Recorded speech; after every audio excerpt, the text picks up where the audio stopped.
अच्छा जी, आज हम अकाउंटिंग फॉर ओवरहेड देखेंगे और हमें समझने की ज़रूरत है कि जब हम अकाउंटिंग फॉर ओवरहेड की बात करते हैं तब हमारे पास मल्टीपल छोटे छोटे टॉपिक्स हैं जिनको मिला के ये पूरा एक टॉपिक बनता है। ठीक है, अकाउंटिंग फॉर ओवरहेड।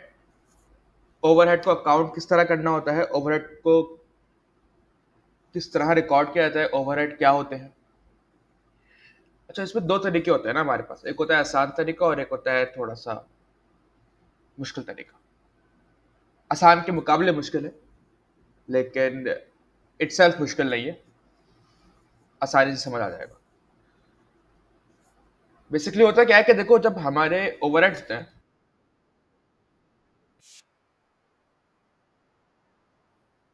उसके अखराजात हो रहे हैं, तो एज अ रिजल्ट क्या होगा कि ओवरहेड्स टेक प्लेस कर रहे होंगे ना। ठीक है ना, क्या होते हैं ओवरहेड्स?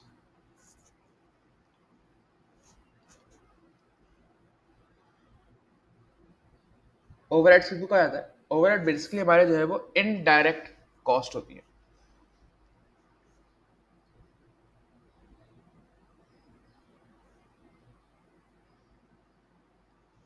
तो कोई भी खर्चा जो हम बकायदा प्रोडक्ट के लिए करते हैं, प्रोडक्ट बनाने के लिए कोई भी जो खर्चा किया जाता है वो डायरेक्ट कॉस्ट होती है। ठीक है, और उसके अलावा जितना भी खर्चा होता है वो सारे का सारा क्या होता है, इनडायरेक्ट कॉस्ट होती है। ठीक है, तो डायरेक्ट कॉस्ट कौन कौन सी होती है? तो डायरेक्ट कॉस्ट तीन तरह की होती है हमारे पास: डायरेक्ट मटेरियल, डायरेक्ट लेबर और direct expense. Similarly indirect cost भी तीन तरह की होती है: indirect material, indirect labour, indirect expense.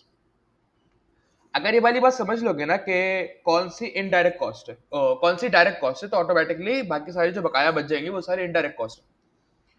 देखो, मटेरियल जो बकायदा प्रोडक्ट बनाने के लिए इस्तेमाल हो रहा है, मटेरियल जो प्रोडक्ट बनाने के लिए इस्तेमाल हो रहा है, डायरेक्ट मटेरियल। लेबर जो प्रोडक्ट बना रहा है, उसके अलावा कोई और नहीं, सिर्फ वही जो बकायदा प्रोडक्ट बना रहा है, स्पेसिफिकली प्रोडक्ट बना रहा है, सिर्फ वही इन डायरेक्ट लेबर हो गया वो। इन सॉरी, सिर्फ डायरेक्ट लेबर। तो मटेरियल जो प्रोडक्ट पे लग रहा है प्रोडक्ट बनाने के लिए, वो डायरेक्ट मटेरियल। लेबर जो प्रोडक्ट बना रहा है, सिर्फ वही जो बना रहा है, डायरेक्ट लेबर। और डायरेक्ट एक्सपेंस पे नॉर्मली आपके पास सिर्फ एक ही होता है, वो है रॉयल्टीज। है ना, रॉयल्टीज होती है आपके पास। इसके अलावा डायरेक्ट एक्सपेंस आपके जनरली होता नहीं है। अच्छा जी, ये समझ में आ गया। अब जितने भी खर्चे बच गए सारे के सारे इनडायरेक्ट कॉस्ट। मटेरियल इस्तेमाल हो रहा है, किसी भी वजह से इस्तेमाल हो रहा हो, लेकिन वो प्रोडक्ट पे नहीं लग रहा, प्रोडक्ट बनाने पे नहीं लग रहा, इनडायरेक्ट मटेरियल हो गया। कोई लेबर है, चाहे सीईओ ही क्यों ना हो, सीएफओ ही क्यों ना हो, इनडायरेक्ट लेबर। ठीक है, इसी तरह कोई खर्चा, depreciation, rent, electricity, water, gas, कोई खर्चा हो गया, इनडायरेक्ट एक्सपेंस है। तो ओवरहेड्स आपके इनडायरेक्ट कॉस्ट होती है। ओवरहेड्स क्या होते हैं? आपके इनडायरेक्ट कॉस्ट होती हैं। ठीक है ना, इसी तरह आपको पता होना चाहिए क्या, देखो ओवरहेड्स हमारे पास दो तरह के होते हैं।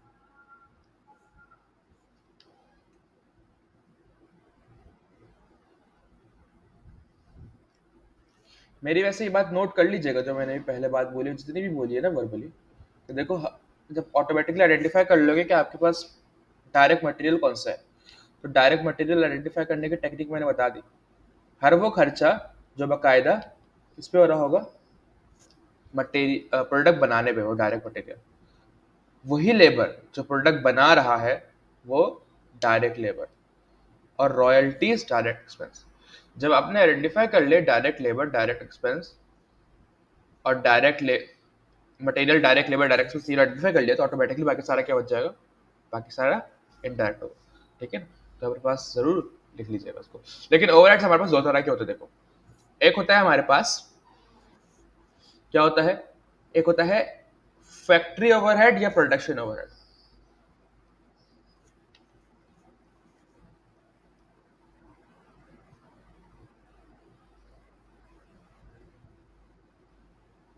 फैक्ट्री ओवरहेड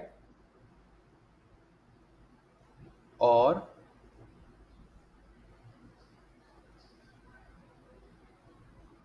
प्रोडक्शन ओवरहेड, यानी कि यार कोई भी इनडायरेक्ट कॉस्ट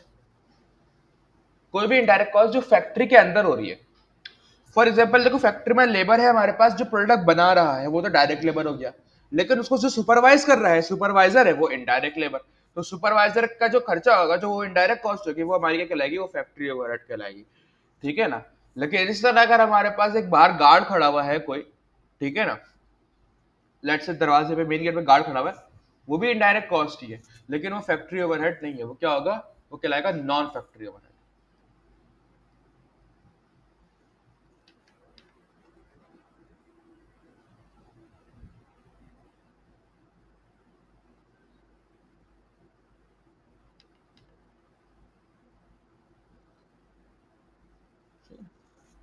या इसको आप नॉन प्रोडक्शन ओवरहेड भी कह सकते हो।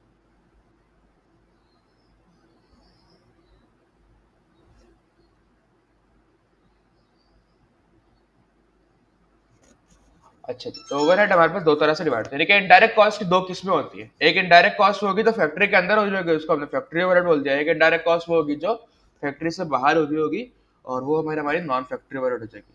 एक और चीज देखो, ओवरहेड हमारी क्लासिफिकेशन है कि हमने इस कॉस्ट को ओवरहेड के तौर पे क्लासिफाई कर दिया। फला कॉस्ट को इनडायरेक्ट कॉस्ट के तौर पे क्लासिफाई किया, यानी कि ऑटोमेटिकली वो ओवरहेड भी क्लासिफाई हो गई।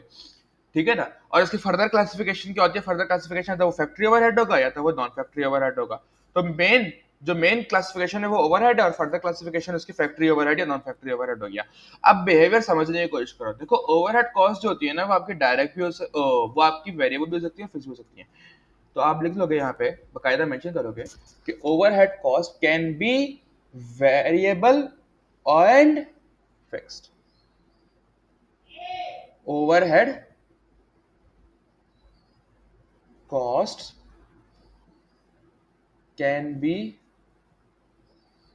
variable and fixed। तो ये वेरिएबल कॉस्ट भी हो सकती है और फिक्स कॉस्ट भी हो सकती है। वेरिएबल कॉस्ट क्या होती है? यानी कि प्रोडक्शन होगी तो खर्चा होगा, प्रोडक्शन होगी तो खर्चा होगा। और फिक्स कॉस्ट क्या होती है आपकी? कि भाई प्रोडक्शन हो या ना हो, खर्चा तो हो रहा है। सही है ना? एक फिक्स अमाउंट में खर्चा तो लाजमी तौर पे होगा ही होगा। ये वो खर्चा जो होगा ही होगा। रेंट वो है जो आपको देना पड़ेगा ही पड़ेगा, तो फिक्स कॉस्ट हो गई। सुपरवाइजर की सैलरी देनी पड़ेगी ही पड़ेगी, फिक्स कॉस्ट होगा। लेकिन कुछ खर्चा होता है जो प्रोडक्शन के साथ होता है, आपका प्रोडक्शन होगी तो ये खर्चा होगा। जैसे फॉर एग्जांपल इलेक्ट्रिसिटी हो गई। ठीक है, इलेक्ट्रिसिटी क्या है? आपका अगर मशीनें वगैरह चलेगी तो इलेक्ट्रिसिटी का बिल आएगा, वरना यानी कि प्रोडक्शन होगी तो इलेक्ट्रिसिटी का बिल आएगा, वरना इलेक्ट्रिसिटी का बिल नहीं आएगा। ठीक है? तो overhead cost can be variable and fixed. ठीक है ना? तो ये तो चंद कुछ हमने जो है ना वो बेसिक तौर पे चीजें पढ़ ली, जो कि हमारी ओवरहेड कॉस्ट से रिलेट करती हैं। ठीक है ना? अब समझने की जरूरत यह है कि अकाउंटिंग फॉर ओवरहेड का तरीका क्या होता है। मैंने इनिशियली बताया था कि दो तरीके होते हैं, है ना? एक आसान तरीका होता है, एक थोड़ा सा मुश्किल तरीका होता है, लेकिन उसको मुश्किल तरीका आसान की कंपेरेटिव कहता है। असल में मुश्किल नहीं है, वो है बहुत आसान। ठीक है, वो भी आसान है। तो देखो, आसान वाला तरीका क्या है? देखो, आप पूरी की पूरी कॉस्ट को माइनस करवा दो। ये मार्जिनल कॉस्टिंग कहती है। मार्जिनल कॉस्टिंग क्या कहती है? देखो, मार्जिनल कॉस्टिंग क्या है, बहुत ध्यान से सुनो तो। मार्जिनल कॉस्टिंग क्या होती है कि जितना भी आपका ओवरहेड हुआ है, पूरा का पूरा क्या होगा? माइनस होगा। जितना भी ओवरहेड हुआ है, पूरा का पूरा क्या होगा? डायरेक्टली माइनस होगा। आपने उसमें कोई छेड़खानी वगैरह नहीं करनी है, चाहे वो वेरिएबल है या फिक्स हो, दोनों माइनस करवाने, ताकि प्रॉफिट मिल जाए आपको। जितना वेरिएबल ओवरहेड हुआ माइनस करवा दो, जितना फिक्स ओवरहेड हुआ माइनस करवा दो। ये हो गया मार्जिनल कॉस्टिंग। खत्म हो गई कहानी। ये मार्जिनल कॉस्टिंग। मार्जिनल कॉस्टिंग में क्या था? जो ओवरहेड हुआ माइनस करवा दो, जो खर्चा हो रहा है माइनस करवा दो। सेल्स में से, रेवेन्यू में से जो खर्चा हो रहा है माइनस करवा दो, प्रॉफिट आ जाएगा। अच्छा, मार्जिनल कॉस्टिंग जितना उसका डिटेल वगैरह है वो तो अलग चीज है ना, उसको तो पढ़ना ही नहीं अभी। अभी काम है एब्जॉर्प्शन कॉस्टिंग पढ़ना। और क्योंकि अकाउंटिंग फॉर ओवरहेड की बात है तो बेसिकली एब्जॉर्प्शन कॉस्टिंग ही मेन चीज है हमारी। तो एब्जॉर्प्शन कॉस्टिंग ये कहती है कि यार देखो, बात सारी ये है कि आप पहले ना ओवरहेड को तरीके से ना, पहले ओवरहेड को मैनेज करो। देखो कि किसका कि आपके अलग अलग जो डिपार्टमेंट्स बने हुए हैं उनका क्या ओवरहेड है। भाई इस डिपार्टमेंट ने कितना ओवरहेड किया है, इस डिपार्टमेंट ने कितना ओवरहेड किया है, फला डिपार्टमेंट ने कितना ओवरहेड किया है। तो सारे जब चीजें आप जान लोगे और समझ लोगे, उसके बाद जब आपने बात तय कर ली ना कि इसका ये ओवरहेड है, इसका ये ओवरहेड है, इसका ये ओवरहेड है, इस डिपार्टमेंट ने ये खर्चा किया, इस डिपार्टमेंट ने ये खर्चा किया है, तो उसके बाद ये तय करो, उसके बाद ये तय करो कि यार ये पर यूनिट ओवरहेड क्या है, यानी कि एक यूनिट बनाने के लिए ओवरहेड का कितना खर्चा आ रहा है। देखो जो वेरिएबल ओवरहेड होगा ना वो तो ऑटोमेटिकली आप आइडेंटिफाई कर लोगे कि एक यूनिट जब बनता है तो मेरे पास इतनी वेरिएबल ओवरहेड कॉस्ट हो जाती है, यानी कि एक यूनिट बनाने के लिए मेरी वेरिएबल ओवरहेड कॉस्ट जो है वो फलाना ढुमकाना है। लेकिन जब बात होती है फिक्स्ड ओवरहेड की, सही है, तो फिक्स्ड ओवरहेड आपका कितना हो रहा है एक यूनिट बनाने से, तो वैसे तो फिक्स यूनिट ओवरहेड यूनिट बनाने से नहीं हो रहा होगा, आप अपने हिसाब किताब के लिए देखोगे कि यार ये देखो एक यूनिट का फिक्स ओवरहेड क्या है, इनके basically fix cost per unit निकालना है। आसान अल्फाजों में अगर समझाऊं तो सारा अब जो जितना भी पढ़ने जा रहे हैं, अब जितना भी पढ़ने जा रहे हैं वो सारा का सारा हमारा फिक्स कॉस्ट से काम होगा। सब कुछ अभी जितना भी पढ़ेंगे सब हर जगह कौन सी कॉस्ट की बात हो रही है, फिक्स कॉस्ट की बात हो रही है, यानी कि ओवरहेड कॉस्टिंग के अंदर, अकाउंटिंग फॉर ओवरहेड के अंदर हमने सिर्फ फिक्स्ड कॉस्ट को अकाउंट करना सीखना है। बेसिकली किसको अकाउंट करना सीखना है, हमने फिक्स्ड कॉस्ट की अकाउंटिंग सीखनी है कि एब्जॉर्प्शन कॉस्टिंग के अंदर फिक्स्ड कॉस्ट को किस तरह अकाउंट किया जाता है, क्योंकि वेरिएबल कॉस्ट पर यूनिट निकालना कोई मुश्किल बात नहीं है। एक यूनिट बनाने के लिए कितना खर्चा हो रहा है ये कितना, ये मालूम करना कोई मुश्किल चीज थोड़ी है, ठीक है ना। फिक्स कॉस्ट पर यूनिट निकालना थोड़ा सा मुश्किल हो जाता है, वैसे तो आसान है, total fixed cost divide by total units, total fixed cost divide by total unit, fixed cost per unit आ गया। लेकिन मसला पता है कहाँ खड़ा होता है, मसला पता है कहाँ खड़ा होता है, मसला ये खड़ा होता है कि ये टोटल फिक्स कॉस्ट कहाँ से आई जनाब। अरे ये तो बताओ कि ये टोटल फिक्स कॉस्ट कहाँ से आई, पहले इसको तो ढूंढो। पहला मसला क्या है कि टोटल फिक्स कॉस्ट तुम्हें मालूम कैसे पड़ी, किस तरह तुमने तय कर दिया कि ये टोटल फिक्स कॉस्ट है, पहला मसला आ गया। दूसरा मसला पता है क्या खड़ा होता है, दूसरा मसला ये खड़ा होता है कि यार मैं एक यूनिट थोड़ी बना एक प्रोडक्ट थोड़ी बना रहा हूं है, मतलब क्या समझा हुआ है आपने, इतना छोटा बिजनेस है मेरा क्या कि एक प्रोडक्ट बन रहा है, नहीं ना, एक प्रोडक्ट थोड़ी बन रहा होगा, 2 3 4 5 10 12 50 100 प्रोडक्ट बना रहा हूं मैं। अब बताओ कि हर यूनिट पे फिक्स कॉस्ट क्या है। भाई जब तुम एक यूनिट बना रहे थे और एक प्रोडक्ट बना रहे थे, तुमने फिक्स कॉस्ट को नंबर ऑफ प्रोडक्ट से डिवाइड कर दिया, तुम्हारी फिक्स कॉस्ट पर यूनिट आ गई, हमने मान लिया कुछ नहीं कहा। अब तुम बना रहे हो मल्टीपल प्रोडक्ट, अब तुम्हारे हैं मल्टीपल डिपार्टमेंट्स, तो ये तो बताओ कि फिक्स कॉस्ट तो ये तुम ढूंढते हो, ये कहां से ढूंढते हो, टोटल फिक्स कॉस्ट, पहला मसला। फिर जब मल्टीपल यूनिट्स हैं तो फिक्स कॉस्ट पर यूनिट अब किस तरह निकालोगे, अब तो तुम्हारे अलग अलग प्रोडक्ट है ना, हर प्रोडक्ट की प्रायोरिटी अलग होगी, हर प्रोडक्ट की कॉस्टिंग अलग होगी, है ना, कुछ प्रोडक्ट सस्ते होते हैं, कुछ प्रोडक्ट महंगे होते हैं, तो बताओ बताओ अब किस तरह निकालोगे फिक्स कॉस्ट पर यूनिट। तो ये दो मसले आज हम हल करना सीखेंगे। कोशिश तो ये होगी कि दोनों मसले हल हो जाए, नहीं हो पाएगा तो ऑटोमेटिकली लेक्चर नंबर 2 आएगा। सबसे पहली बात तो ये है कि देखो ओवरहेड का डील किस तरह करना होता है, डीलिंग विद ओवरहेड्स।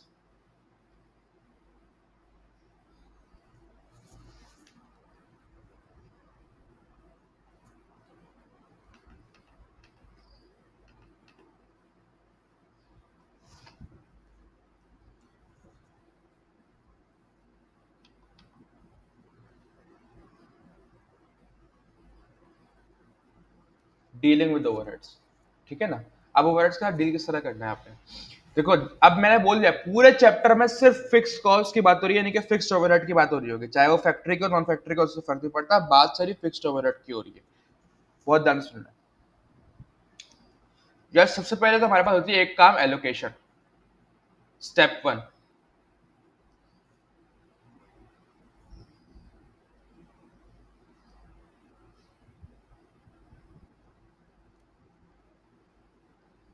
बेटा इसकी डेफिनेशन समझने से बेहतर है कि मैं जो एक्सप्लेनेशन दे रहा हूं वो बहुत ध्यान से सुन लो। एलोकेशन होती है इस डिपार्टमेंट ने ये खर्चा किया है, इसके नाम के साथ चिपका दो। इस डिपार्टमेंट ने खर्चा किया, इसके नाम के साथ चिपका दो। फला खर्चा स्पेसिफिकली इस डिपार्टमेंट का है, इसके नाम के साथ चिपका दो। ठीक है ना? ये क्या है? ये एलोकेशन कहलाती है। ये एलोकेशन कहलाती है। एलोकेशन क्या होती है? बहुत ध्यान सुनो। एलोकेशन क्या होती है? एलोकेट, चिपकाना। एलोकेट, चिपकाना। Allocating overheads of one single department to it. एक डिपार्टमेंट का जो ओवरहेड है, जो उसने खुद किया है, उसके साथ लगा दो। ठीक है?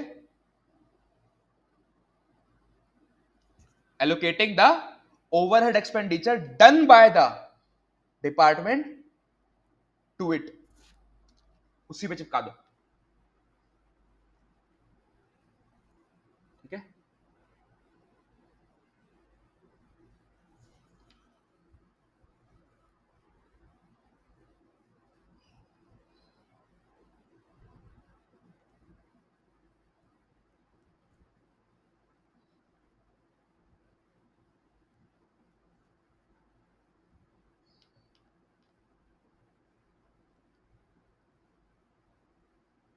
बाय द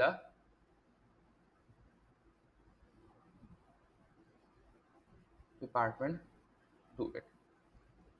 ठीक है भाई, उसी में चिपका दो। स्टेप 2 पे आ जाओ। अपोर्शमेंट।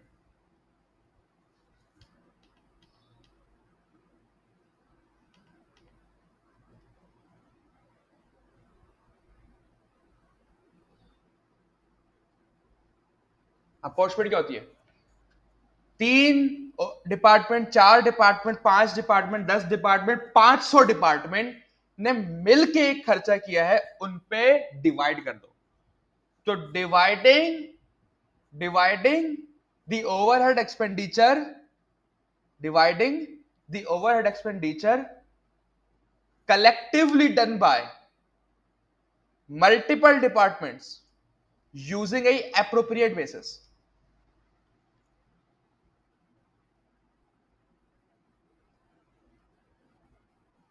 Dividing the overhead expenditure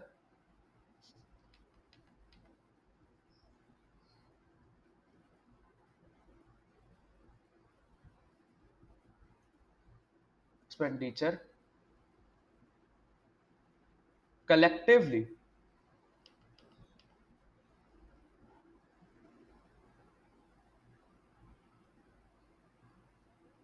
done by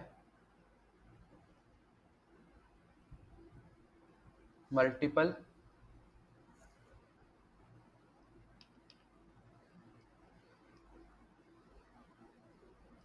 departments using a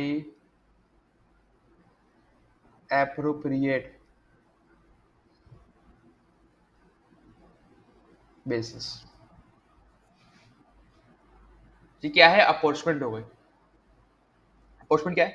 कि एक एप्रोप्रिएट बेसिस के तहत जो इकट्ठा ओवरहेड एक्सपेंडिचर हुआ है, 2 डिपार्टमेंट, 3 डिपार्टमेंट, मल्टीपल डिपार्टमेंट्स का, उन पे डिवाइड कर देना। जिसका जो हक है, यानी कि इस फलां डिपार्टमेंट का इतना एक्सपेंडिचर हुआ होगा, तो इतना हिस्सा इसको दे दो, इतना हिस्सा, तो कलेक्टिवली सबने एक्सपेंडिचर किया, लेकिन एक एप्रोप्रिएट बेसिस के तहत इसका एक्सपेंडिचर इतना था, उसका एक्सपेंडिचर इतना था, वो डिवाइड कर दो उन पे। ठीक है ना? तो आप पोर्शन कर दो एक दूसरे पे। ये स्टेप 3 था। स्टेप 2 था, सॉरी। स्टेप 3 पे आते हैं। स्टेप 3 क्या है हमारे पास? रीअपोर्शमेंट।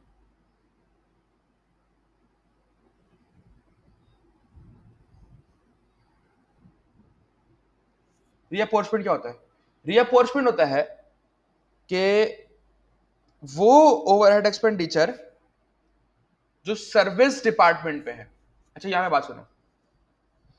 एक कंपनी के अंदर 2 तरह के डिपार्टमेंट होते हैं। बेटा बहुत ध्यान से बात सुननी है, बहुत ध्यान से बात सुननी है, बहुत ध्यान से बात सुननी है। एक कंपनी में 2 तरह के डिपार्टमेंट होते हैं। एक होता है प्रोडक्शन डिपार्टमेंट, एक होता है सर्विस डिपार्टमेंट। प्रोडक्शन डिपार्टमेंट वो डिपार्टमेंट होता है जिसका काम होता है प्रोडक्शन करना, यूनिट बनाना, प्रोडक्ट बनाना। सर्विस डिपार्टमेंट होता है प्रोडक्शन डिपार्टमेंट को सपोर्ट करना। तो ये सपोर्टिंग डिपार्टमेंट होते हैं।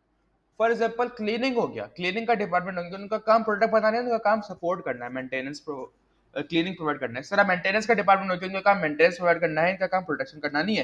कैफेटेरिया हो गया, इसका काम खाना प्रोवाइड करना है, क्लीनिंग करना, प्रोडक्शन करना नहीं है। तो ये वो सारे डिपार्टमेंट, वो सारे सर्विस डिपार्टमेंट्स जिनका बेसिकली काम होता है प्रोडक्शन डिपार्टमेंट को सपोर्ट करना। तो आप क्या बोलते हो, आप बोलते हो कि बेसिकली सर्विस, अब देखो यहाँ पे लॉजिक सुनो ना, लॉजिक लॉजिक बहुत ध्यान से सुनो। आप ये बात कहते हो कि सर्विस डिपार्टमेंट का जो खर्चा हो रहा है उसकी वजह प्रोडक्शन डिपार्टमेंट को सपोर्ट करना है, इसीलिए ये खर्चा इन पे ना लगाओ, ये खर्चा इनका नहीं है, ये भी उठा के चिपका दो प्रोडक्शन डिपार्टमेंट पे। अपॉर्चमेंट किया, एलोकेशन की, सर्विस एलोकेशन की, सर्विस, इस सर्विस डिपार्टमेंट ने ये खर्च किया, सर्विस डिपार्टमेंट ने खर्चा किया, सर्विस डिपार्टमेंट ने खर्चा किया। अपॉर्चमेंट हुई, कलेक्टिवली इतना खर्चा हुआ था, उसमें से ये हिस्सा जो है ना इन सर्विस डिपार्टमेंट्स का है। अच्छा, अब सर्विस डिपार्टमेंट के ओवरहेड का टोटल आ गया ना, सर्विस डिपार्टमेंट के ओवरहेड का टोटल आ गया।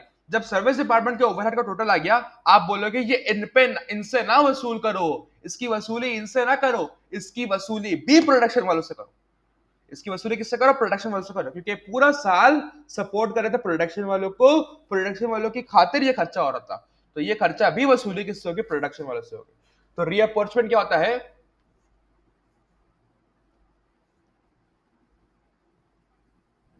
Distributing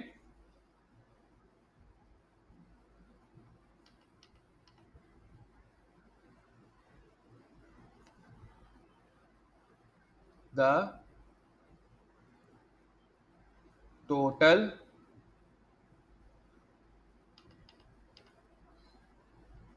overhead of service department onto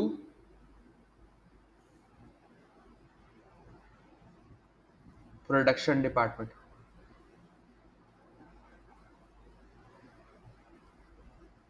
step 3 हो गया, अब आखिरी स्टेप आ जाएगा, स्टेप 4।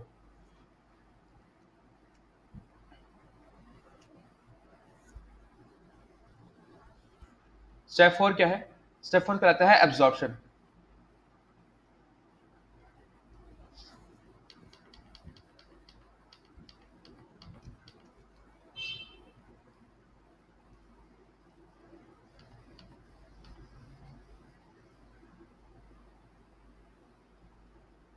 एब्जॉर्प्शन, एब्जॉर्प्शन क्या होती है भाई, अब ध्यान से सुन लो, क्योंकि एब्जॉर्प्शन कॉस्टिंग का जिक्र कर रहे हैं और एब्जॉर्प्शन का फाइनली जिक्र हो गया। एब्जॉर्प्शन क्या होती है, आपको अब पता चल गया प्रोडक्शन डिपार्टमेंट के, आपने सर्विस डिपार्टमेंट के ओवरहेड उठा के कहा चिपका दिए, प्रोडक्शन में चिपका दिया, अब प्रोडक्शन डिपार्टमेंट के ओवरहेड का एक नया टोटल आ गया। प्रोडक्शन डिपार्टमेंट के टोटल का, प्रोडक्शन डिपार्टमेंट के टोटल का, प्रोडक्शन डिपार्टमेंट्स के टोटल, नया टोटल आ गया ना आपके पास, फिर बोल रहा हूं, प्रोडक्शन डिपार्टमेंट का टोटल आ गया आपके पास। अब क्या करोगे, अब आइडेंटिफाई करना है, आइडेंटिफाई करना है कि हर प्रोडक्शन डिपार्टमेंट में से, हर प्रोडक्शन डिपार्टमेंट से हर यूनिट पे कितना जाएगा, हर प्रोडक्ट पे कितना जाएगा। फॉर एग्जाम्पल मैं पता क्या बोलूंगा, मैं बोलूंगा यार ये इस प्रोडक्शन डिपार्टमेंट का खर्चा ये है, इस प्रोडक्शन डिपार्टमेंट का इतना टोटल खर्चा है, इस प्रोडक्शन डिपार्टमेंट का टोटल खर्चा इतना है, ठीक है ना, इसमें से इतना जो है वो मेरे हिसाब किताब से और अप्रोप्रिएट बेसिस यूज करते हुए, मेरे हिसाब किताब से इतना हिस्सा फला प्रोडक्ट पे जाना चाहिए और इतना हिस्सा फला प्रोडक्ट पे जाना चाहिए, ठीक है ना। तो क्या कर रहे हैं, बेसिकली आप ढूंढ रहे हो, डिवाइड कर रहे हो, distributing the total of each production department between products using appropriate basis. Dividing कर लो या फिर इसको डिवाइडिंग या शेयरिंग कर लो, चलो नया लफ्ज यूज कर लेते हैं, ऊपर डिवाइड यूज किया, फिर डिस्ट्रीब्यूटिंग यूज किया, अब शेयरिंग यूज कर लो। Sharing, sharing the total of overhead by each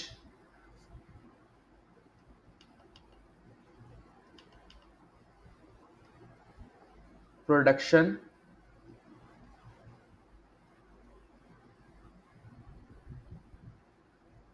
department after reapportionment, यानी कि रीअपॉर्चमेंट होने के बाद जो टोटल आता है, आफ्टर रीअपॉर्चमेंट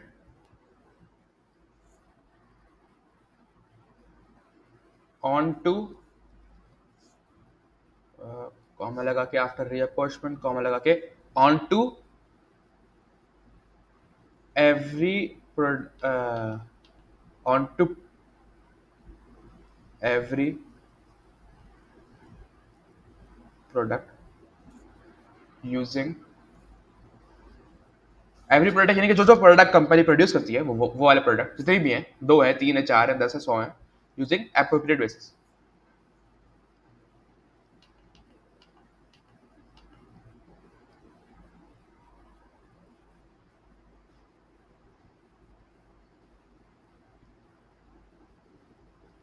ठीक है भाई, ये 4 स्टेप हो गए ओवरहेड से डील करने के।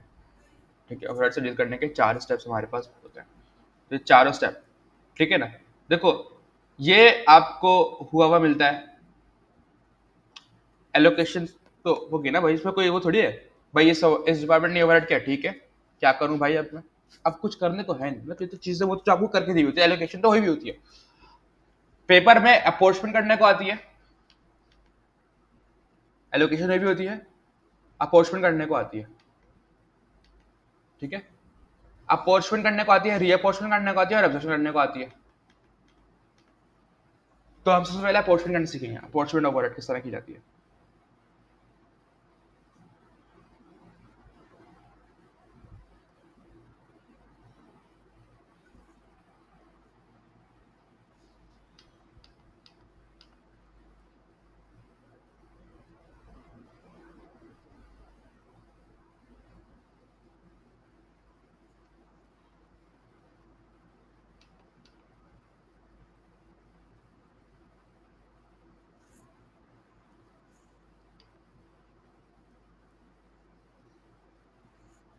अपोर्चमेंट ओवरहेड, अच्छा जी।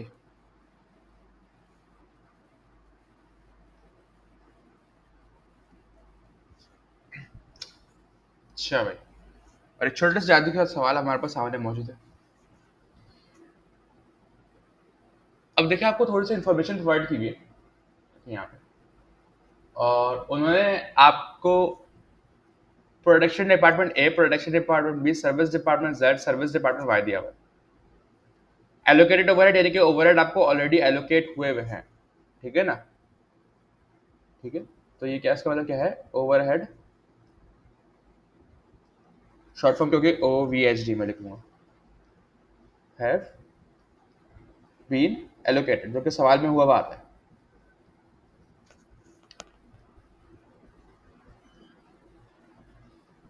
हमें लिखा हुआ है, लिखा हुआ है कि भाई इसके 1,80,000 हैं, इसके 2,20,000, इसके 30,000, इसके 15,000, एडिशनल इन्फॉर्मेशन दी हुई है।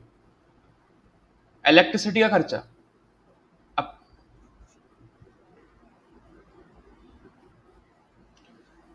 इसका कितना है, इसका कितना है, इसका कितना है, इसका कितना है, नहीं, 1 मीटर है, पूरा खर्चा आया है 4,20,000। पूरा खर्चा कितना आया हुआ है, 4,20,000 खर्चा आया हुआ है। सही है भाई। उसके बाद आपको फ्लोर एरिया दिया हुआ है हर जगह का, आपको स्पेस एरिया दिया हुआ है हर जगह का। उसके बाद क्या दिया हुआ है, उसके बाद रेंट दिया हुआ है, पूरा पूरी बिल्डिंग का रेंट दिया हुआ है, ये आया हुआ है। प्रोडक्शन ए का नहीं, प्रोडक्शन बी का नहीं, सर्विस जेड, सर्विस वाई का नहीं, आपको डायरेक्टली पूरी जगह का रेंट दिया हुआ है। सही है भाई। अच्छा, अब आपको क्या करना है, बेसिकली देखो, ये और ये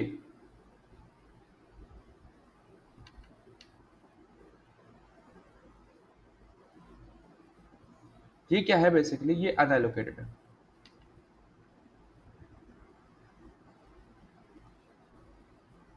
ये किसी पे एलोकेट हुए हैं? नहीं ना।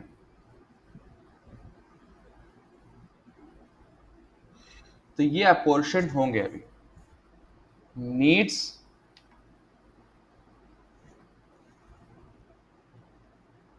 अपोर्शन है। चलो करते हैं, ठीक है ना। किस तरह अपोर्शन करोगे? बस सर ये कि अप्रोप्रिएट बेसिस यूज करना है ना, यूजिंग अप्रोप्रिएट बेसिस।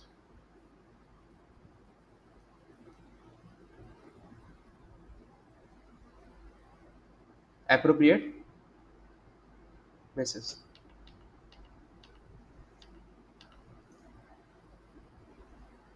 अच्छा जी, एप्रोप्रिएट बेसिस क्या होंगे? फॉर एग्जाम्पल इलेक्ट्रिसिटी के लिए एक जनरल अजम्पशन जो है ना, आपको बता रहा हूं मैं जी, इलेक्ट्रिसिटी के लिए जो जनरल अजम्पशन है एप्रोप्रिएट बेसिस की, वो फ्लोर एरिया होता है।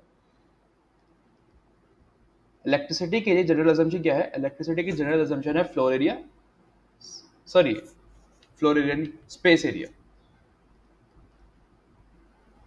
या स्पेस सिंपली। ये इलेक्ट्रिसिटी की जनरल अजम्पशन होती है। और रेंट के लिए जो जनरल अजम्पशन है रेंट के लिए, वो है फ्लोर एरिया।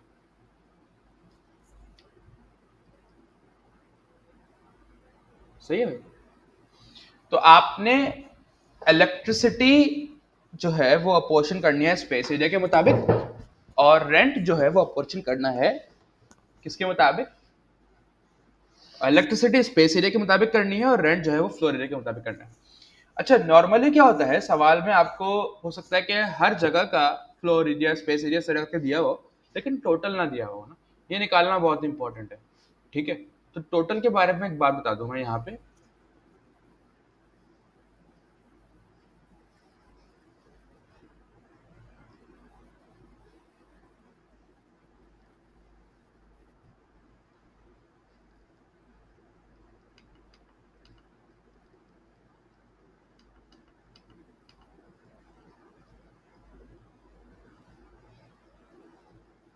फिर क्वेश्चन नॉट प्रोवाइडेड, टोटल की बात हो रही है। टोटल अगर आपको टोटल नहीं दिया हुआ, मस्ट कैलकुलेट,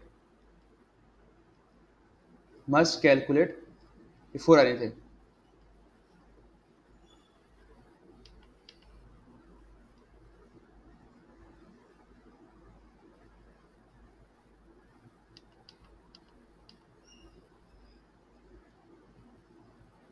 ठीक है, अब आ जाओ। सबसे पहले बात करते हैं, सबसे पहले हम बात करेंगे इलेक्ट्रिसिटी की।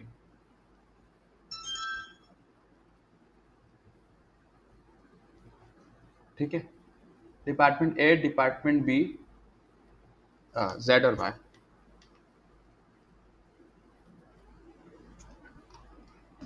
अच्छा जी, अब निकालना किस तरह, देखो करना क्या होगा। आप बेसिक लिखोगे कि यार ए का, क्योंकि इलेक्ट्रिसिटी के हिसाब से होनी है, इलेक्ट्रिसिटी होनी है स्पेस एरिया के मुताबिक ना। तो ए का स्पेस एरिया कितना है? 1000, divided by total space area कितना है? Total space area 1970।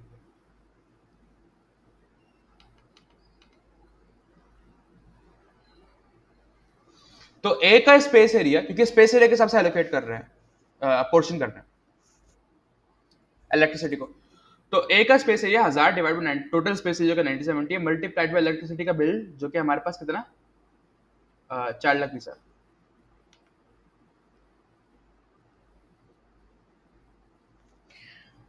तो ये हो जाएगा हमारे पास, एक सेकंड,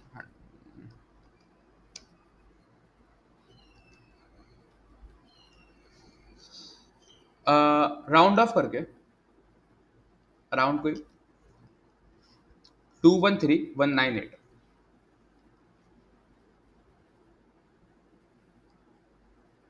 ठीक है, सिमिलरली बी का भी निकाल लेंगे। तो बी का स्पेस एरिया कितना है? 750।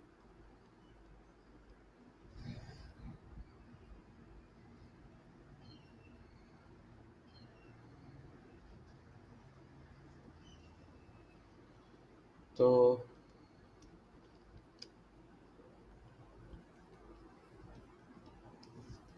ये आ जाएगा राउंड ऑफ करके अराउंड कोई 159 898।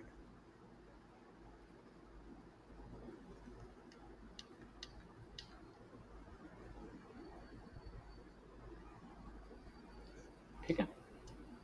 सिमिलरली जेड का निकाल लेंगे, जेड का 100 है।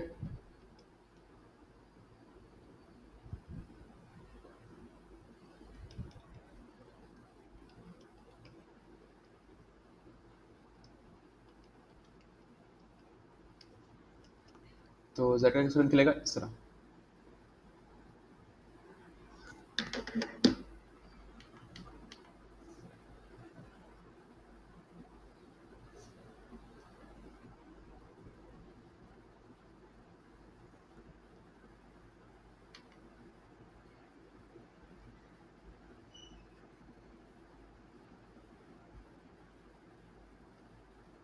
और ये भी अराउंड कोई आ जाएगा हमारे पास, राउंड ऑफ करके 21318। ठीक है। और लास्टली वाई का हमारे पास कितना है, 120। तो ये हो जाएगा 120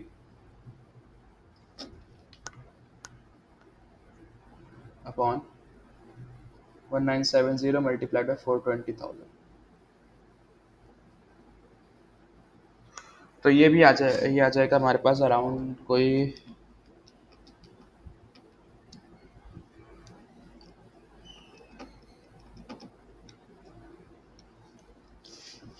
राउंड ऑफ करके 25584।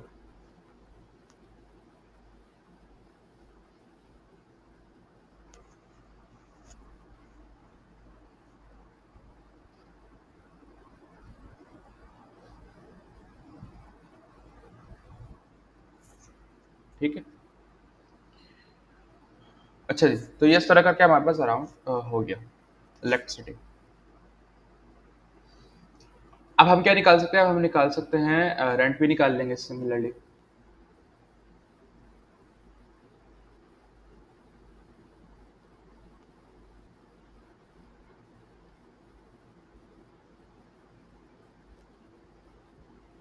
ठीक है। और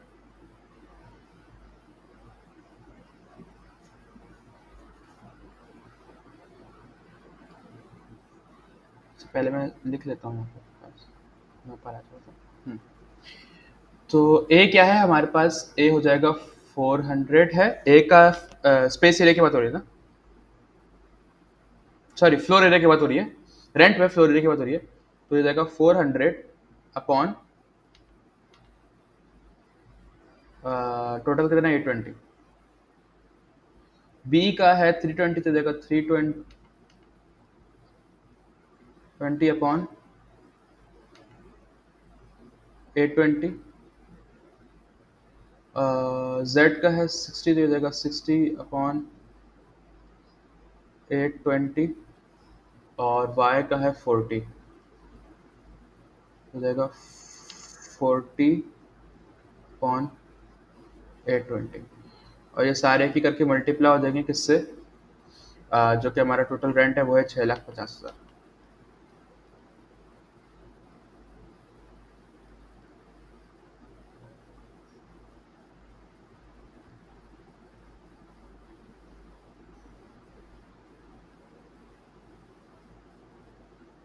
ठीक है।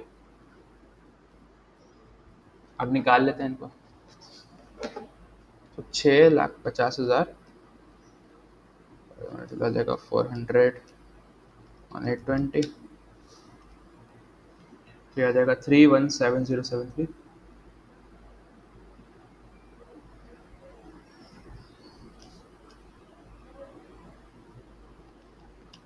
फिर ये आ जाएगा हमारे पास 253,659।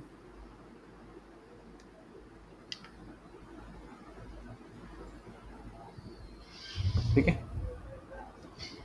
और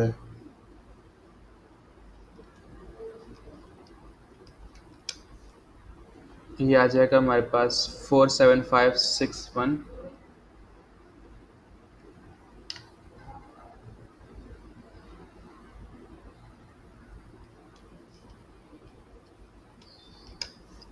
और ये आ जाएगा हमारे पास 31707।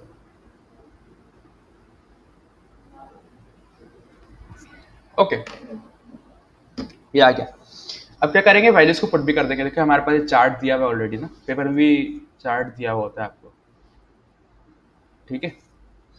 तो रेंट कितना आया है भाई, 317073 ए का, और बी का आया है 253659।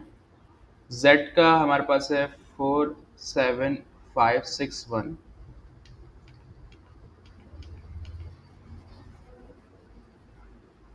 ठीक है। सर इसका आ जाएगा 31707, ठीक है। टोटल हमारे पास होना चाहिए कितना रेंट है, टोटल टोटल 6,50,000 है।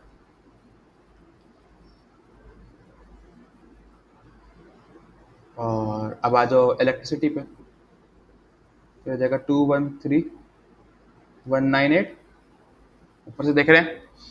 और ए की बी की इलेक्ट्रिसिटी है 159,898, ठीक है। और इसकी है 213,108, और इसकी है 25,584। और हमारे पास रेंट आ जाएगा, इलेक्ट्रिसिटी आ जाएगी टोटल 4,20,000 थी, हाँ 4,20,000 आ जाएगी। अच्छा अब अगर आपको बताओ ना कि अगर आप टोटल करने बैठेंगे असल में, यानी कि 213,198 प्लस 159,898 प्लस 213,108 प्लस 255,804, तो ये आ जाएगा 419,998। और क्योंकि आपके यानी कि 4,20,000 में और 419,998 में दो दो डॉलर की कमी है ना, तो बेटा ये राउंड ऑफ की वजह से, हमने राउंडिंग ऑफ की है, ठीक है ना। अब यार लाखों डॉलर में $2 की फिक्र काहे कर रहे हो, बस सही है। अच्छा पोर्शन ओवरहेड तो हमने ये कर दिया ना, तो ऑलरेडी एलोकेटेड जो है ना वो ये थे, ठीक है। आप टोटल कर लेंगे, टोटल कर लेंगे हर डिपार्टमेंट का। तो सबसे पहला हो जाएगा 1,80,000 प्लस 213,198 प्लस 317,073, हो जाएगा 710,271, ठीक है। फिर 2,20,000 प्लस 159,898 प्लस 253,659, तो ये हो जाएगा 633,557, है ना। उसके बाद है 30,000 प्लस 213,108 प्लस 47561, तो हो जाएगा 98879। उसके बाद है 15,000 प्लस 25584 प्लस 31707, हो जाएगा 7229, ठीक है। अब टोटल वाले कॉलम को टोटल कर लेंगे, ये बड़ा टोटल निकालेंगे, तो 445 प्लस 420 प्लस 650, हो जाएगा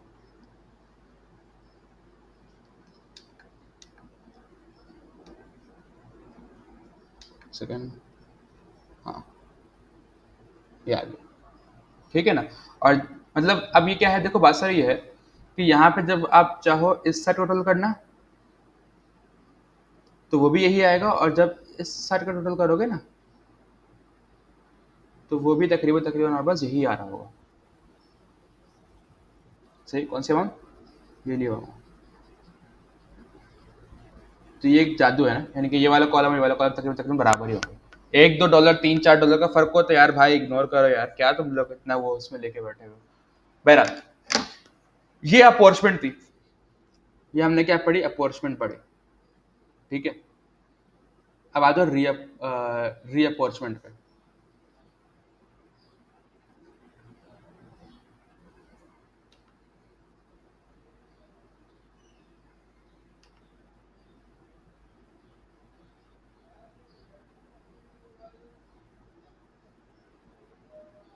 रीअपॉर्चमेंट,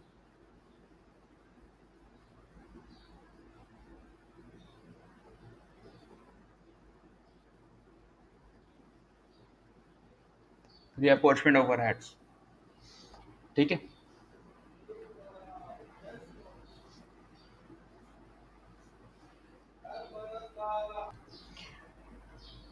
और एक दफा फिर से जादू से सवाल सामने आ गया हमारे पास। अच्छा जी, अब यहाँ पे देखिए बात सुनिए ना। हाँ, कह रहे हैं क्या, देखो आपने सर्विस डिपार्टमेंट वाई को नाम दे दिया है कैफेटेरिया का, और डिपार्टमेंट जेड को नाम दे दिया है आपने क्लीनिंग का। बेसिकली ये जेड क्या हो गया हमारे पास, जेड हो गया है कैफेटेरिया,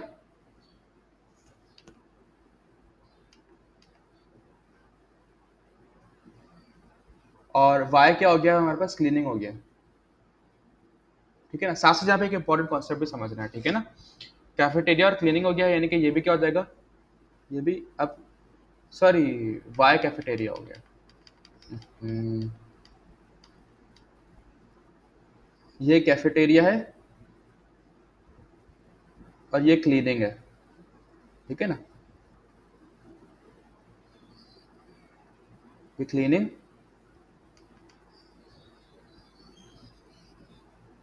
और ये कैफेटेरिया। अच्छा, इंपॉर्टेंट कॉन्सेप्ट समझना है, इंपॉर्टेंट कॉन्सेप्ट समझना है, मेरी बात सुनो। कभी कभार क्या होता है कि आप रीअपोर्शन करते हुए कुछ सर्विस सेंटर होते हैं जो दूसरे सर्विस सेंटर को कॉस्ट शेयर कर रहे होते हैं। हमने बोलता है रीअपोर्शमेंट में क्या होता है कि सर्विस सेंटर की कॉस्ट उठा के प्रोडक्शन वालों पे चिपका दो, सर्विस की कॉस्ट उठा के प्रोडक्शन पे चिपका दो, सर्विस की कॉस्ट उठा के प्रोडक्शन पे चिपका दो, सर्विस की कॉस्ट उठा के प्रोडक्शन पे चिपका दो। तो कभी कभार क्या होता है कि जब आपके पास दो सर्विस सेंटर है ना, उनमें से एक सर्विस सेंटर किसी दूसरे सर्विस सेंटर को सर्विस दे रहा है, कैफेटेरिया वाले क्लीनिंग वाले को भी तो खाना खिलाएंगे या नहीं खिलाएंगे, खिलाएंगे ना। कैफेटेरिया वाले उनको थोड़ी भूखा छोड़ देंगे।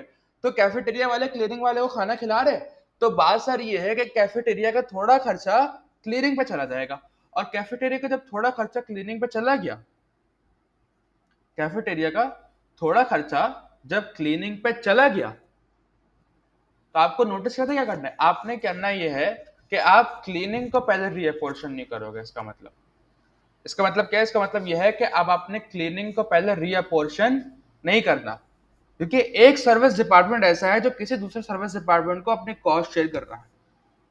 तो पहले उसको रीअपोर्शन करोगे ताकि अगले वाले सर्विस डिपार्टमेंट का नया टोटल निकले, और फिर वो नया टोटल रीअपोर्शन किया जाएगा। यहाँ पे देखो मैं लिख रहा हूँ, मैं लिखने लगा हूँ।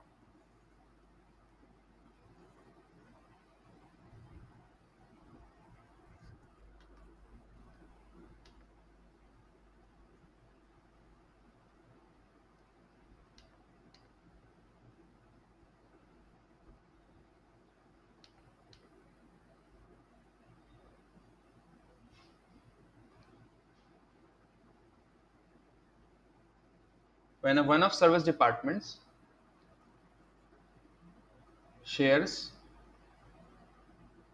cost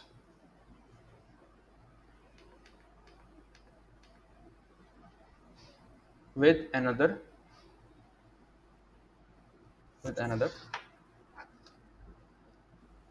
reapportion it first,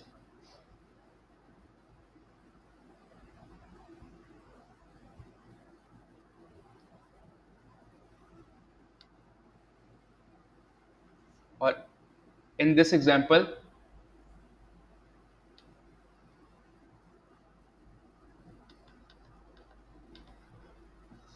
in this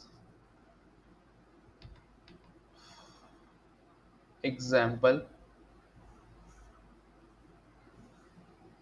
reapportion किसको, cafeteria first.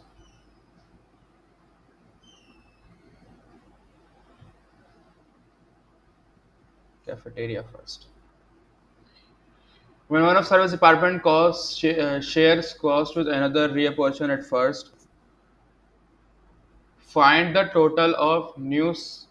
Find the new total of the other service department and then reapportion that. हाँ सही है, यही था ना, रिकॉल कर रहा था मैं। हाँ, find the new total of other service department department, in this case कौन सा डिपार्टमेंट होगा, वो क्लीनिंग डिपार्टमेंट।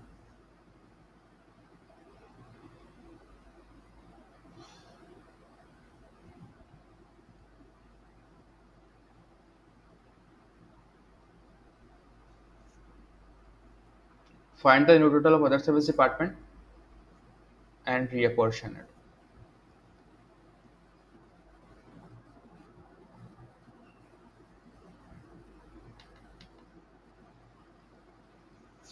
अच्छा, अब बात सुनो कैफेटेरिया वालों का जो रीअपोर्शमेंट करने का जो अप्रोप्रिएट तरीका होगा ना, तो बेसिकली कैफेटेरिया वालों का काम क्या होता है, लोगों को खाना खिलाना। कैफेटेरिया वालों का काम होता है लोगों को खाना खिलाना, लोगों को खाना खिलाना। हाँ, कैफेटेरिया वालों का काम लोगों को खाना खिलाना होता है, इसीलिए उनके रीअपोर्शन करने की जो बेसिस होगी वो नंबर ऑफ एम्प्लॉयज पर डिपार्टमेंट होगा। ठीक है ना, तो ये एक जस्टिफाइबल बेसिस समझिए ना। तो कैफेटेरिया की रीअपोर्शन basis,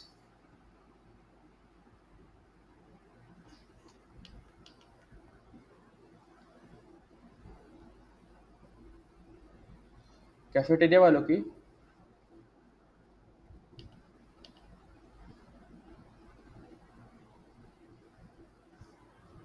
रीअपोर्शन basis.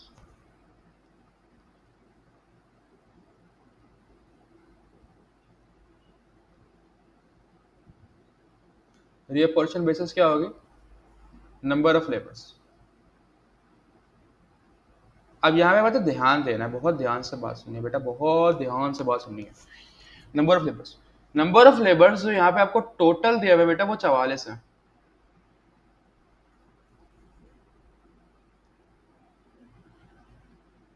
Number of labour कितने दिए हुए, 44 दिए हुए।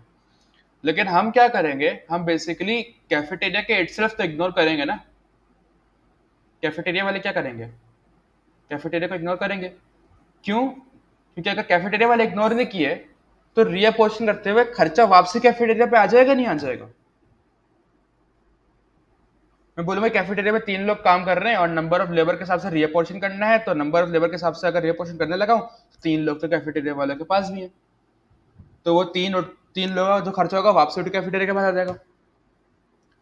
तो रीअपोर्शन करने का मकसद होता है सर्विस डिपार्टमेंट की जो ओवरहेड है उसको जीरो करना। रीअपोर्शन करने का मकसद क्या होता है, सर्विस डिपार्टमेंट वालों के ओवरहेड को जीरो करना। तो अगर मैं कैफेटेरिया के 3 लोग कंसिडर कर लूंगा तो खर्चा तो वापस उठ कैफेटेरिया पे आ जाएगा, तो मुझे कंसिडर नहीं करने। मैं क्या करूंगा, मैं सिर्फ नंबर ऑफ लेबर्स जो हैं वो बजाय 44 के मैं 3 नहीं हटा दूंगा, 3 क्या कर दूंगा, हटा दूंगा। तो 44 माइनस 3 इक्वल्स टू 41। मैं सिर्फ 41 लेबर कंसिडर करूंगा। तो ये हैं कितने, सॉरी 41, 41। ठीक है, और क्लीनिंग वालों का, क्लीनिंग क्या क्लियर करते हैं, क्लीनिंग वाले क्या क्लियर करते हैं, क्या साफ करते हैं, जमीन, फ्लोर, फ्लोर साफ करते हैं। तो इनकी जो रीअपोर्चमेंट बेसिस होगी वो क्या होगी, बेस्ट बेस्ट रीअपोर्चमेंट बेसिस क्या होगी, फ्लोर।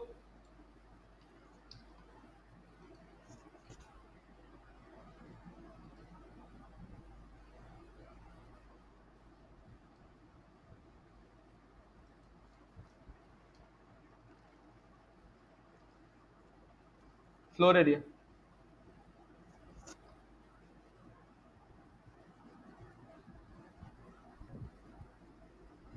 ठीक है, तो क्या क्लीनिंग के अंदर में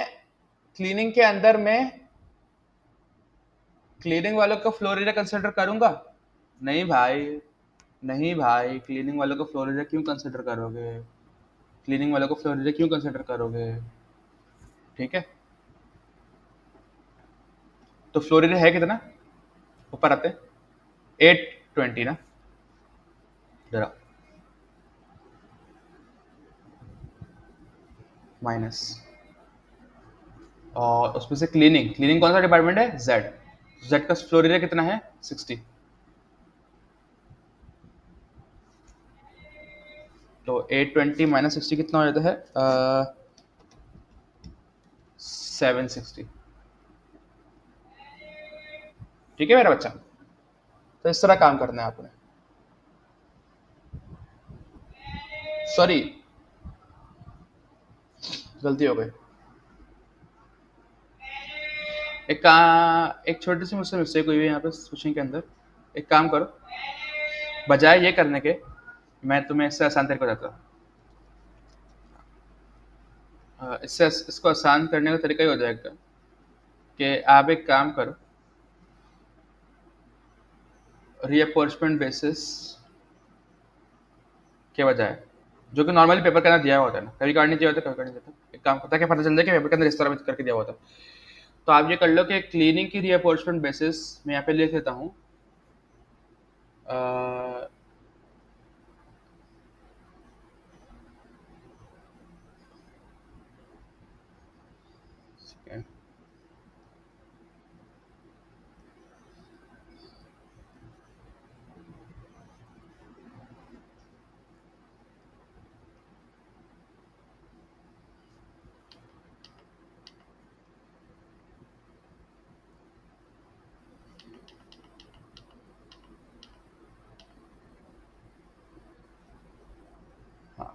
60% ए और 40% बी।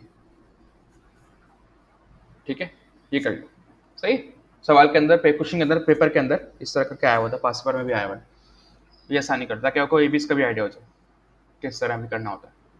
बहरहाल, तो कभी का इस तरह करना था, कभी नहीं करना, लेकिन बहरहाल बहुत लॉजिकली चीज़ों को समझना है ना। आ जाओ। तो मेरी बात सुनो, सबसे पहले कैफेटेरिया को रीअप्रोचिंग करते हैं ना। तो कैफेटेरिया का खर्चा कितना है? कैफेटेरिया का जो हमारे पास सबसे पहले तो आप अपने पास लिख लेते हैं ना, ऊपर से उठा के वैल्यूज को। एलोकेटेड और आपको रीअप्रोचिंग हमने कितना किया हुआ है?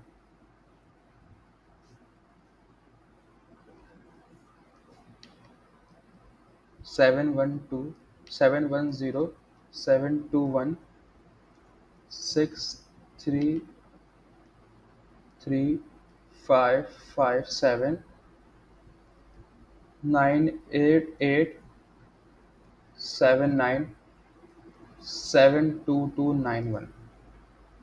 ठीक है। अच्छा जी, अब आ जाओ रीअप्रोचिंग करते हैं। रीअप्रोचिंग करेंगे और सबसे पहले जेड और वाई करना है, नहीं सबसे पहले वाई करना है, कैफेटेरिया करना है। तो कैफेटेरिया खर्चा कितना है? कैफेटेरिया का जो कैफेटेरिया को रीअप्रोचिंग करेंगे तो हमारे पास ए को कितना जाएगा? ए को जाएगा 72291 में से ए के एम्प्लॉयज कितने? ए के एम्प्लॉयज हैं 20 अपॉन टोटल एम्प्लॉयज हमने कितने हैं? 41 रखने हैं, 44 नहीं, क्योंकि सर कैफेटेरिया के अपने इंक्लूड नहीं होंगे।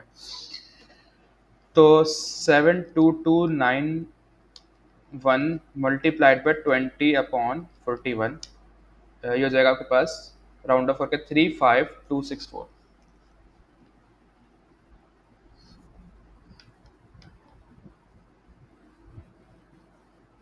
35624। तो मैं ये ए पे अमाउंट लगा देता हूँ, 35624। 35624 मैंने लगा दी ए पे। उसके बाद जो बी पे, बी पे भी 72291 कैफेटेरिया की कॉस्ट मल्टीप्लाइड, बी के एम्प्लॉयज कितने? 15, 15/41।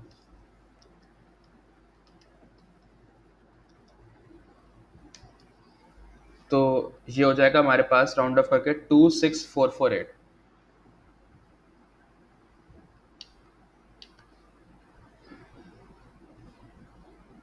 26448 6448। ठीक है ना। अब इससे कुछ खर्चा क्लीनिंग वालों को भी जा रहा है ना।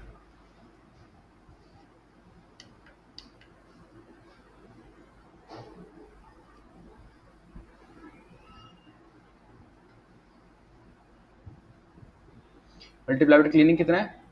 6 एम्प्लॉयज हैं आउट ऑफ 41।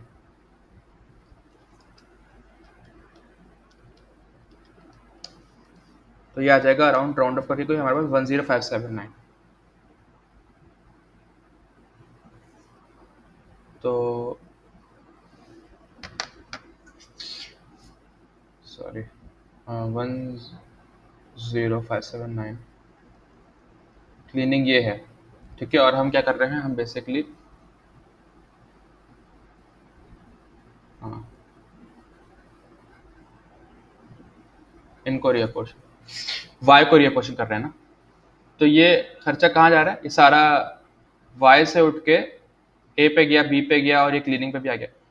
तो ये सारा हमने डिवाइड कर दिया ना, तो वाई कर देगा, वाई जीरो हो जाएगा, यानी कि 7291 बेसिकली यहाँ से वाई से कर देगा माइनस हो जाएगा, ठीक है। अब कैफेटेरिया को हमने कर दिया, अब क्लीनिंग को जरा रिअपोर्शन करते हैं बेसिकली। तो क्लीनिंग का जो नया टोटल है वो क्या हो जाएगा, न्यू टोटल फॉर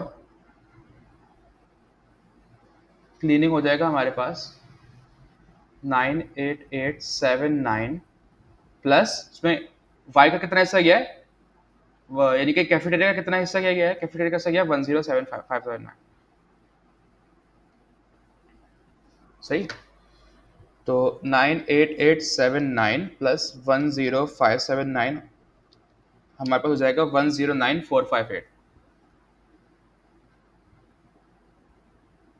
ठीक है। अब इसको शेयर कर लेते हैं। तो इसमें से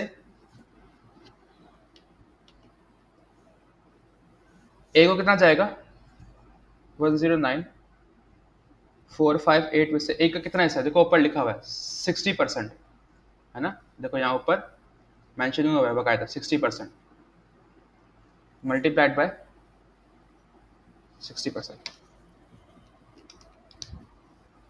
तो ये आ जाएगा राउंड ऑफ होके 65675,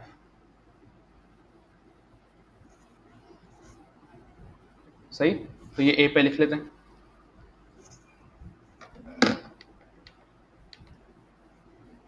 six five six seven six sorry 75, हाँ। अच्छा, उसके बाद बी, बी के लिए क्या सीन है, देखो ऊपर आओ वापसी, बी को 40% जाता है,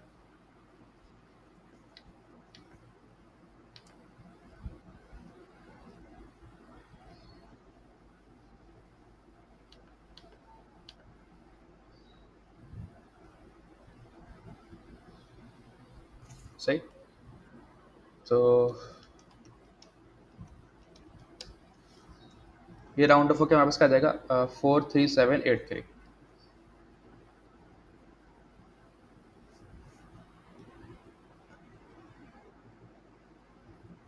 ठीक है। और पूरी की पूरी अमाउंट जो थी वो क्लीनिंग में से, तो क्लीनिंग का टोटल कितना था नया 109458, तो ये 109458 पूरा का पूरा क्या हो जाएगा, क्लीनिंग में से डिडक्ट हो जाएगा। तो क्लीनिंग और कैफेटेरिया बकायदा क्या हो जाएंगे, जीरो हो जाएंगे। और ए और बी का नेट टोटल निकाल लेंगे, तो 710721, ठीक है, आ जाएगा प्लस 65675 प्लस 35624 809020।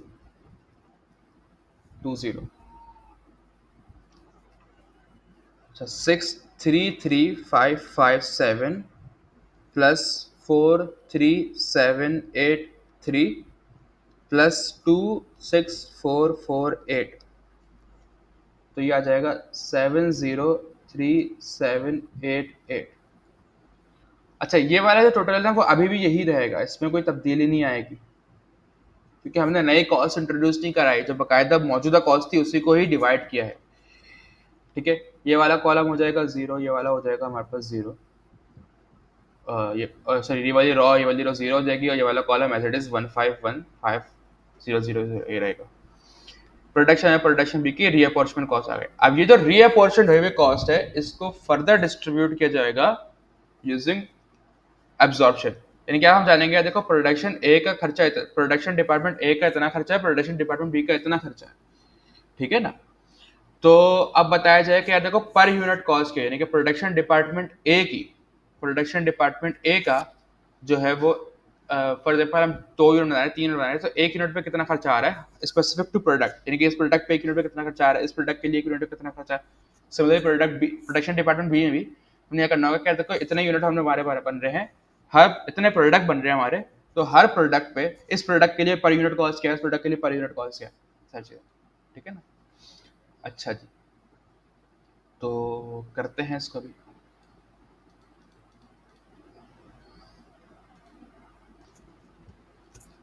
अच्छा जी,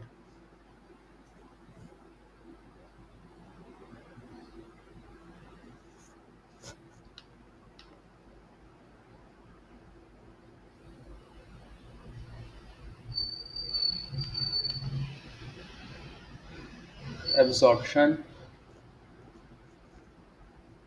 ऑफ ओवरहेड, ठीक है भाई, बस एक चीज रह गई है, इंशाल्लाह ये करते हैं फिर कंप्लीट टॉपिक। और मेरे पास इसके लिए मौजूद है, कॉपी हुई है।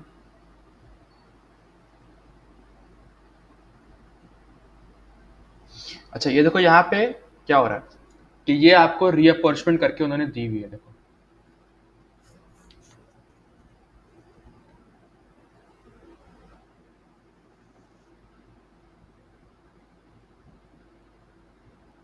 ये क्या है, ये रीअपर्चमेंट का प्रोसेस ऑलरेडी हुआ हुआ है।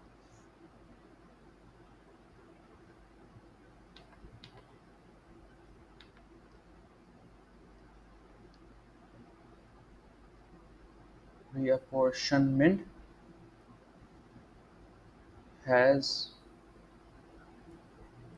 ऑलरेडी बिन डन, पहले से हुई भी है, ठीक है। उसके बाद उन्होंने देखो इन्फॉर्मेशन क्या दी हुई है, उसका तो कह रहे हैं production centre A has 20 employees, A में कितने एम्प्लॉइज हैं, 20 एम्प्लॉइज हैं। Production cost centre B has only 10 employees, A में 20 लोग हैं, बी में 10 लोग हैं। 20,000 labour hours were work at production cost centre A, ठीक है, विच इज लेबर इंटेंसिव। तो ये बेटा ये चीज याद रखनी है आपने, मैं यहाँ पे काम करता हूँ इस तरह से, हाँ। तो ये लफ्ज बहुत इंपॉर्टेंट है, ठीक है।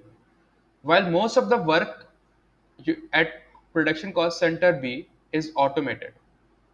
Production cost center B is automated, ठीक है।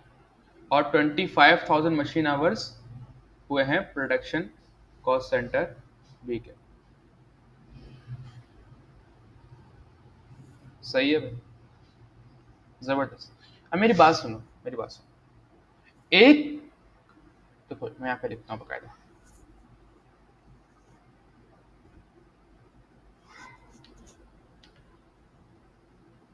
Every production department, production cost centre का है, प्रोडक्शन डिपार्टमेंट का है, बात एक ही है। Every production department, production department has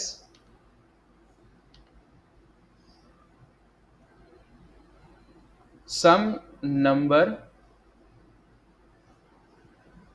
of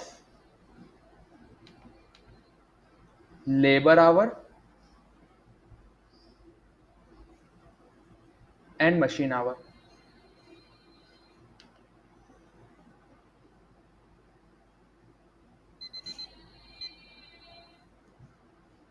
ठीक है ना। तो कोई भी प्रोडक्शन डिपार्टमेंट हो, उसके कुछ लेबर आवर होते हैं, कुछ मशीन, हर डिपार्टमेंट के अंदर होता है, जरूरी नहीं कोई एक हो, जरूरी है एक भी, जरूरी है एक हो, जरूरी कोई एक हो, नहीं, दोनों हो सकते हैं।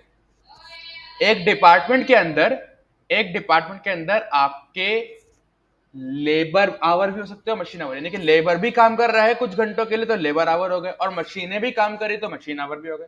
आपने आइडेंटिफाई करना होता है कि आपकी जो डिपार्टमेंट है वो लेबर इंटेंसिव है या मशीन इंटेंसिव, ठीक है ना। तो इस इंफॉर्मेशन के जरिए जो यहाँ पे प्रोवाइड की गई है, और इससे पढ़ के क्या पता चल रहा है, इससे पढ़ के मालूम पड़ता है, ठीक है, कि ए is labour intensive,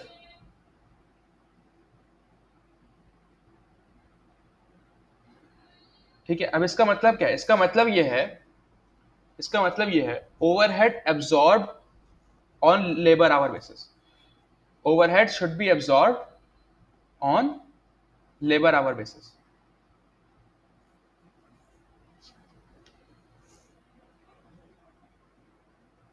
overhead should be absorbed, absorbed कैसा लिखते हैं,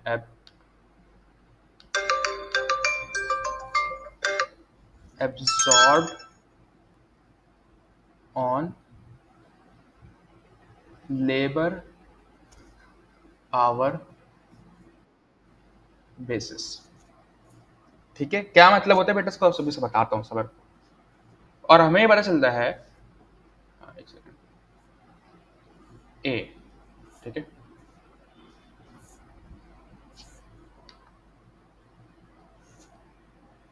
और क्या पता चल रहा है, और ये पता चल रहा है कि B is machine intensive,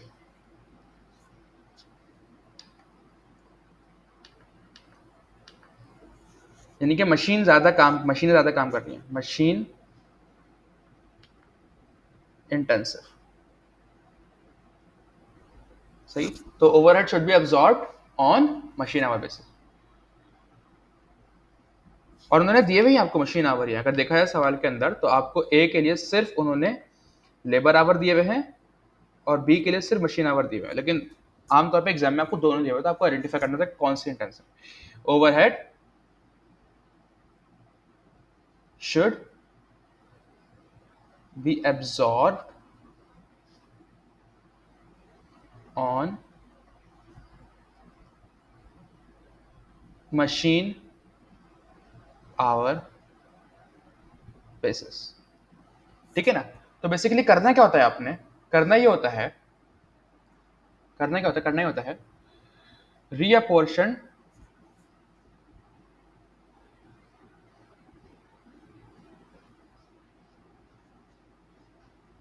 overhead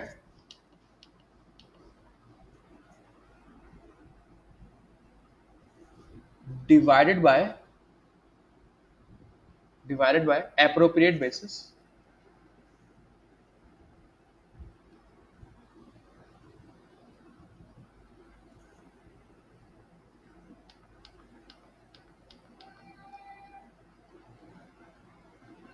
रीअपोर्शन overhead divided by appropriate basis.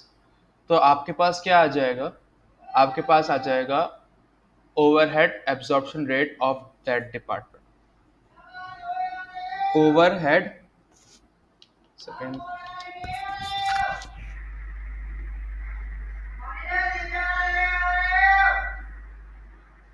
Over department कहाँ लेकर आऊं, overhead absorption rate, overhead absorption rate आ जाएगा आपके पास, ठीक है, सही, ओवरहेड एब्जॉर्प्शन रेट आ जाएगा। अच्छा अब देखो करना किस तरह,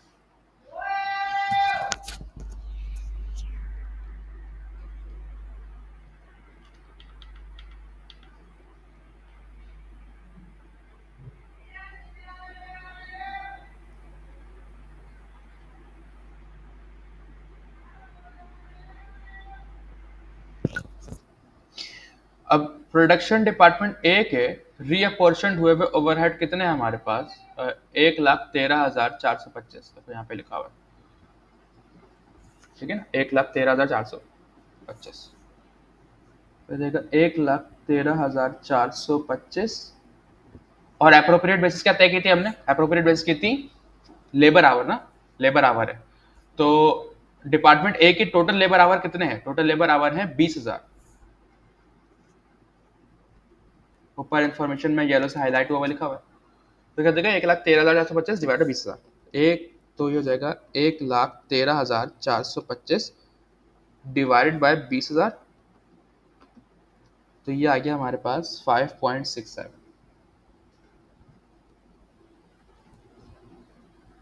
सही है ना? इस तरह प्रोडक्शन डिपार्टमेंट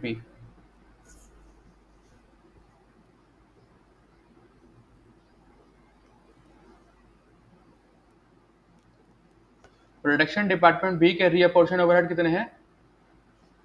ये देखो ये लिखे हुए 79,575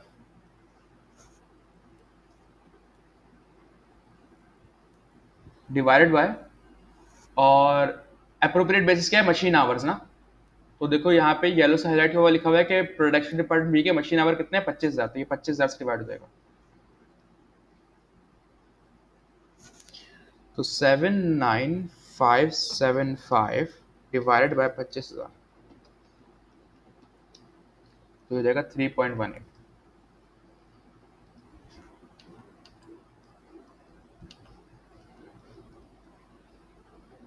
ठीक है मेरा बच्चा। अब ये हो गया ना हमारे पास, देखो ओवरहेड एब्जॉर्प्शन रेट आ गया। ये क्या आ गया हमारे पास? ये बेसिकली है ओवरहेड एब्जॉर्प्शन रेट। अब देखो फॉर एग्जांपल इस प्रोडक्ट का ओवरहेड पर यूनिट क्या निकलेगा? ठीक है, देखो one of the products made by the organization has the following cost information. तो ये कॉस्ट इंफॉर्मेशन दी है आपको। तो क्या कह रहे हैं? कह रहे हैं कि अगर मुझे निकालना है ओवरहेड पर यूनिट ना, वन ऑफ द प्रोडक्ट यानी कि इस प्रोडक्ट का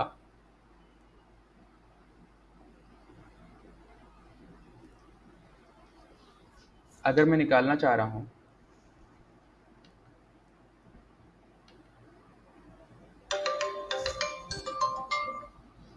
सेकंड, हाँ ये आ गया यूं करके, अगर मैं इस प्रोडक्ट का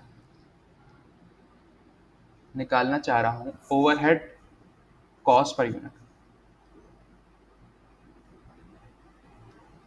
अब ये वाला मरहला बहुत ध्यान से सुनना। ओवरहेड कॉस्ट पर यूनिट निकालना होगा। किस तरह निकलेगी? देखो प्रोडक्शन डिपार्टमेंट ए में रेट क्या है? 5.67। और किस हिसाब से है? डायरेक्ट लेबर के हिसाब से है। और प्रोडक्शन सॉरी डायरेक्ट लेबर के हिसाब से। प्रोडक्शन डिपार्टमेंट ए का रेट क्या है? 5.67। और लेबर के हिसाब से तो लेबर आवर कितने हैं? 2 मल्टीप्लाई बाय 2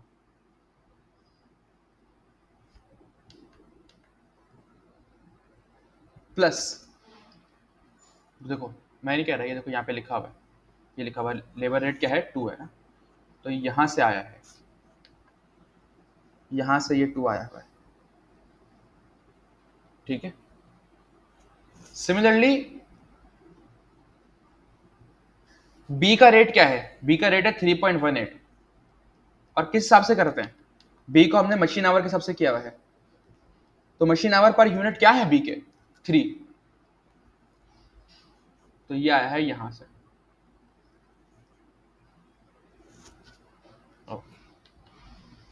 3 ना, 3.18 मल्टीप्लाई हो जाएगा हमारे पास यहाँ पे 3 से। सही। तो 5.67 रेट है, और किस हिसाब से? लेबर आवर के हिसाब से। और ये यूनिट लेबर आवर कितने लेता है? 2 लेता है। तो 5.67 मल्टीप्लाई बाय 2 प्लस 3.18 बी का रेट है, किस हिसाब से? मशीन आवर के हिसाब से। और बी में ये यूनिट कितना मशीन आवर लेता है? 3 लेता है। तो 3.18 मल्टीप्लाइड बाय 3। ठीक है, तो देगा 20.88।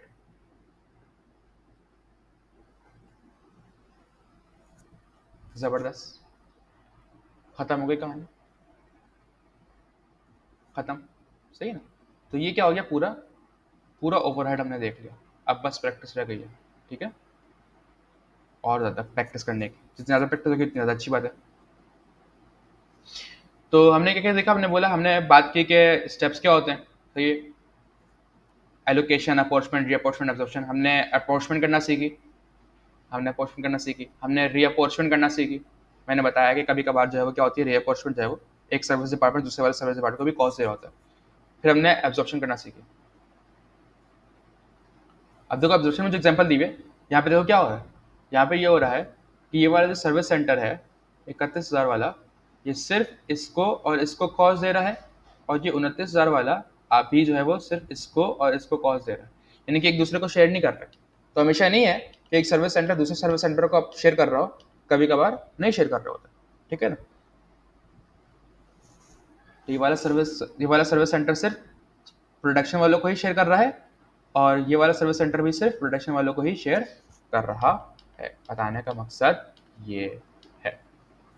ओके, फिर उसके बाद हमने जनरल एब्जॉर्प्शन करना सीखी, और ये एब्जॉर्प्शन वाला मरहला भी यहाँ पे हमारा खत्म हो गया। एब्जॉर्प्शन भी हमने करना सीखी, ठीक है। अच्छा जी, आपको एब्जॉर्प्शन हो सकता है यहाँ पे एंड थोड़ा सा आपको मुश्किल लगा हो, तो कोशिश कीजिएगा इसको दफ़ा रिवाइज कर लें, ठीक है। रिवाइज करने के बाद फिर आगे इंशाल्लाह जब वो और प्रैक्टिस भी इसके लिए नेक्स्ट रिकॉर्डिंग होगी।